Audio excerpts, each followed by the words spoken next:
Hey everybody, welcome back. Thanks for joining me for another royal news video. So my apologies that you didn't see much of me last week. Believe me when I say I would have rather have been sat here talking to you guys. It was very unpleasant. I will spare you from the details. Unfortunately, because I did mix with my mum and my stepdad, my mum caught it, which I obviously, nice birthday present from me. It's been a really unpleasant few days, but yesterday I finally got enough energy and my husband took me out of the county of Sussex, and I went to Kent. In Kent, there was a place called Buellwater where when I was a small child, we used to go kayaking and sailing, and do you know what? It was absolutely amazing to go back.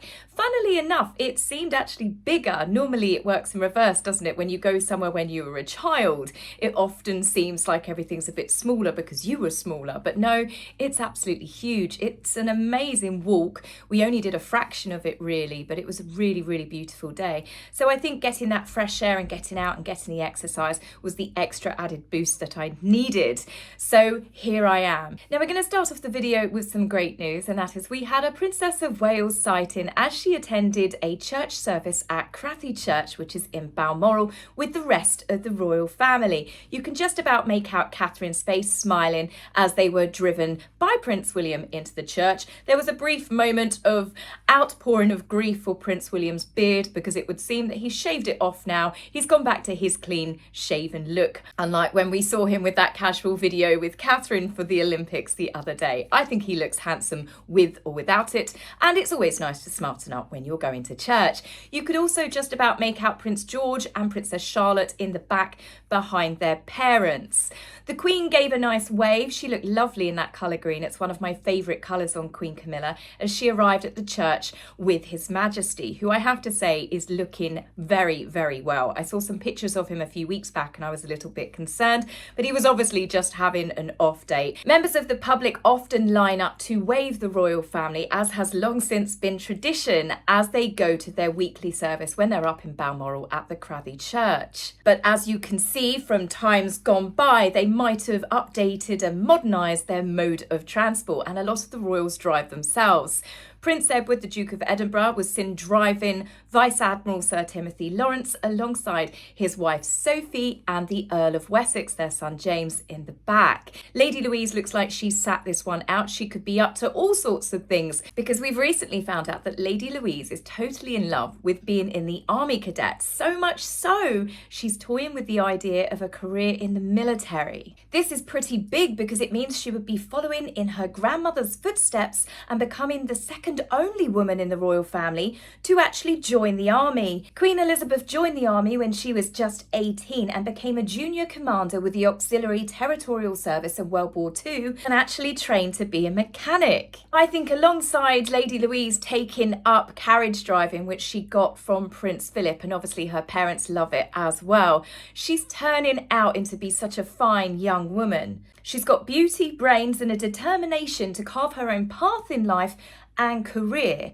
What with working in the summer holidays in garden centres, training and competing in high-level competitions with regards to her carriage driving, and prioritising her studies above all else, I think that Sophie and Prince Edward must be very, very proud of their daughter, and rightly so. She is a credit to the younger generation of the royals. Now, there was another cute story that came out. This one is not accompanied by photographs because people do actually respect the privacy of the Waleses when they're out with their children outside of obviously official engagements.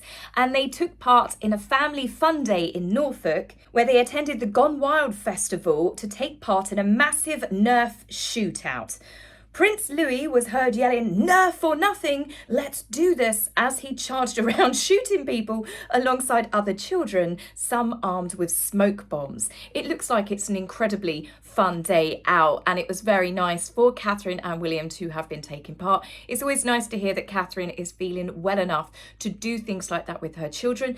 Naturally, you get the idiots, and I will call them that because there's no other word for it, on social media saying, well, if she's well enough to do that, then she should be back at work. Obviously, they've never watched anyone they love or care about go through a debilitating illness or a course of treatment such as chemotherapy. Sometimes people are incredibly lucky and it doesn't affect them too greatly. Other people can have good days and bad days, and sometimes they can have a good day and a bad day all in the same day. And the difference is Catherine going to something where she can sit it out if she wants to, and Prince William can take over, is somewhat different to her getting dressed up, arranging official meetings. Say she was meeting with her early years task force. It's a lot of people to organise. If it's a formal engagement where she's meeting dignitaries, she would be dressed up to the nines, the world press would be there. If she woke up and she felt incredibly unwell, lethargic, that's a lot more people to let down. It's completely different for her to be going to something fun. As I said, she can sit down and have a rest at any point with her children, no makeup, and just being a casual mum along with everybody else, compared to actually being forced onto the world stage. It really does disgust me, the number of people that seem to think that they own the royal family or they own Catherine and it's their decision what she can and can't attend. It's not surprising that Prince William is so protective of his wife and his family on the whole. I do think that the media still are quite malicious, and it really still bugs me the number of people that call her Kate Middleton. Kate Middleton goes to Crathy Church with the rest of the royals. You don't see the media referring to Sophie, Duchess of Edinburgh, as Sophie Rhys-Jones every time they report about her, do you? Catherine has always wanted to be known as Catherine. She became the Duchess of Cambridge back in 2011 upon her marriage to Prince William. The Princess of Wales has been her title since September 2022. It's just downright disrespectful and rude to continue calling her Kate Middleton, especially when a lot of these media outlets and newspapers continue to refer to Meghan by her very undeserving titles. In another lovely royal news story, I'm so glad that they're back and it's not just Harry and Meghan news. The King was welcomed with the traditional welcoming ceremony as he arrived at Balmoral. A ceremony outside the gates of Balmoral Castle saw the King inspect the guards who were formed of the Balaclava Company, 5th Battalion, the Royal Regiment of Scotland. Now, the King was also accompanied by Lieutenant Colonel Johnny Thompson. Some of you will remember him. A lot of the ladies got into a swoon over him when he arrived on the scene as Major Johnny. This was because he served as the Queen's rather dashing equerry, and then when Queen Elizabeth passed, the King kept him on.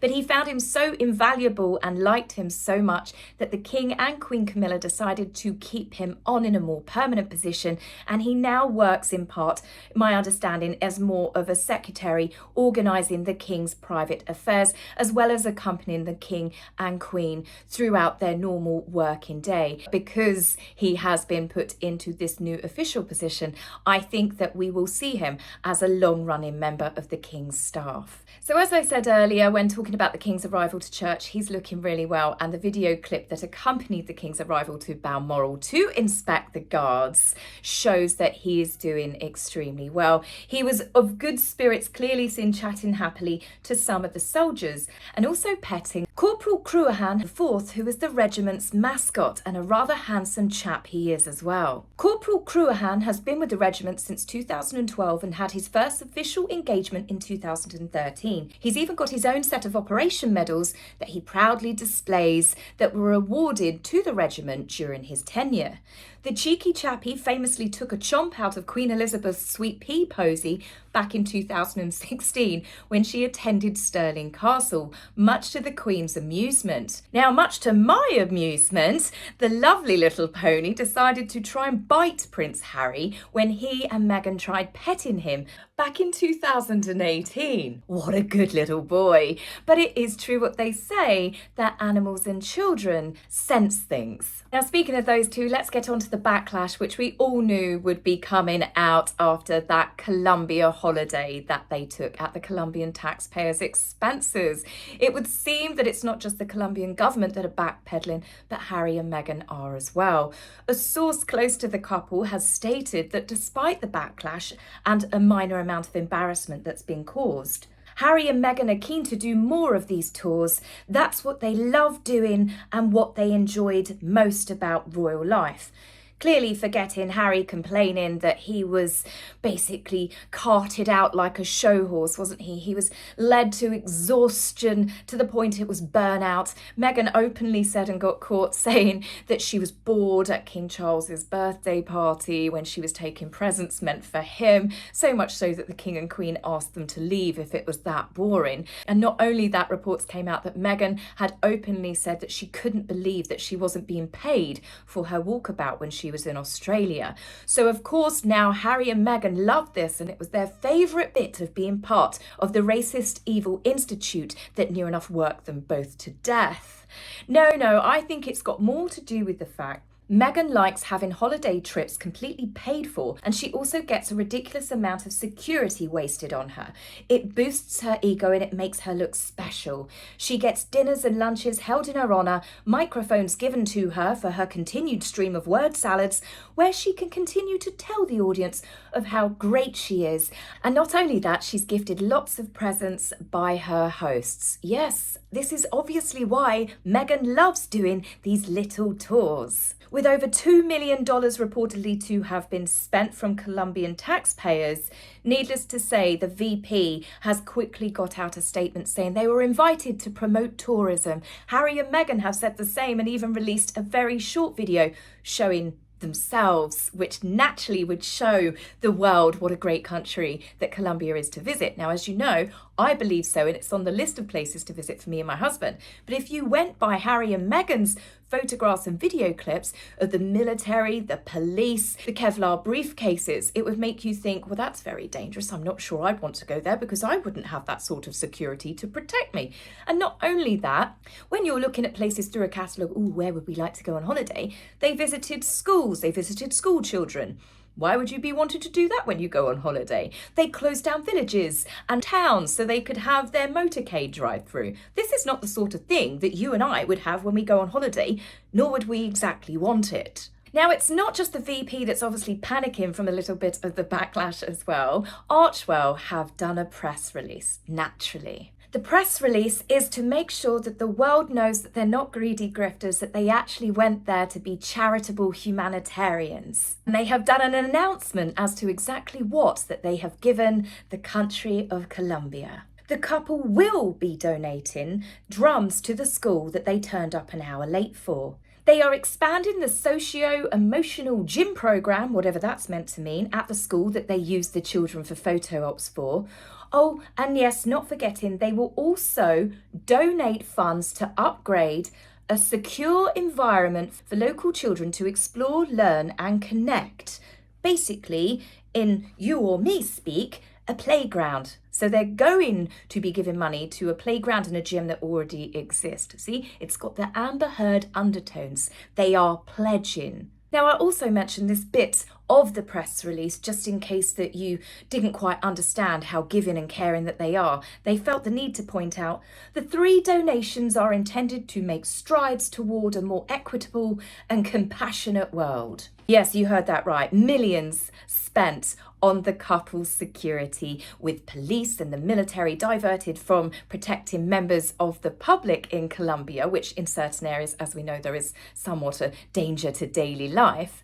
Meghan also sporting thousands of pounds of brand new designer clothes, but Harry and Meghan are digging deep into their pockets and they're going to donate some drums and pledge money to go towards a playground and a gymnasium. Much like when they went to Nigeria and they pledged to get the basketball court fixed. And as Meghan's mole brought up, another YouTuber, she made a great point.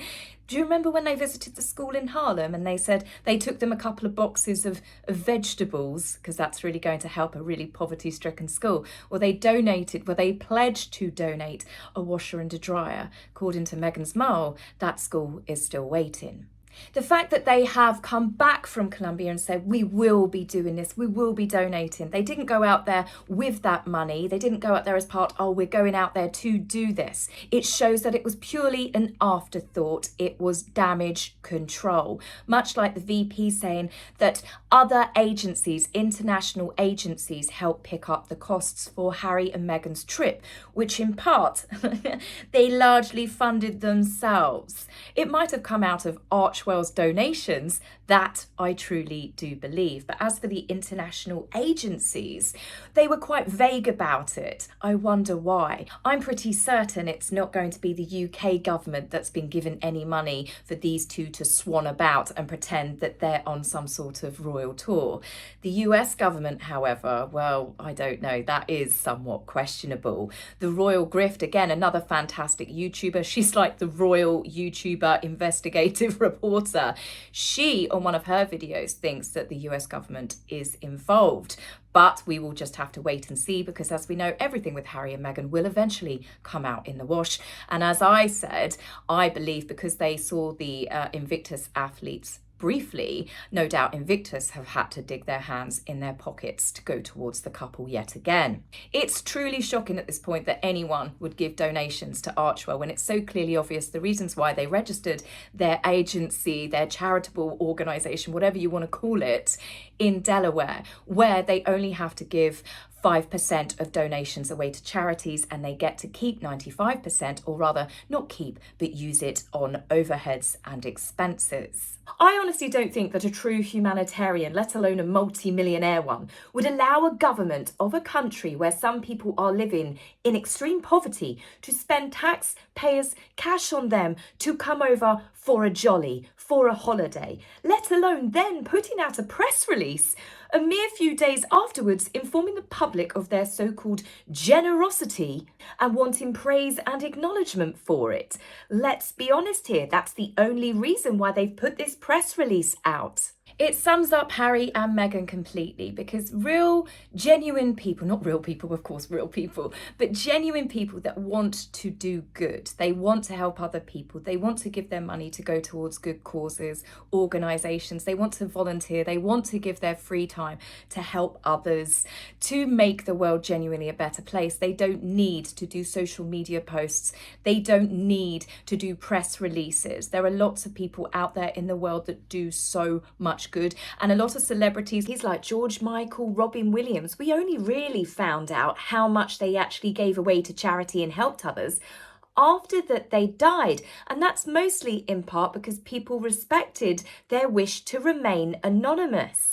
Harry and Meghan so much as donate, what was it, a Starbucks card for $25. They do an announcement about it. It just goes to show with Harry and Meghan, it's not about doing good unto others. It's about making themselves look good. They have no problem using people sometimes that are in poverty to elevate themselves. And there is nothing selfless in doing that. And there is nothing about their life of service. The only service these two care about is self-service. If you are generally a good person, a kind person, a caring person, and a compassionate person, you know that within yourself, and that is enough. You certainly don't need to keep taking photographs and video clips and doing social media posts trying to convince the world that you are in fact all of those things. And that's why it's so clearly obvious that Harry and Meghan do not practice what they preach, because you can see how they treat everybody around them.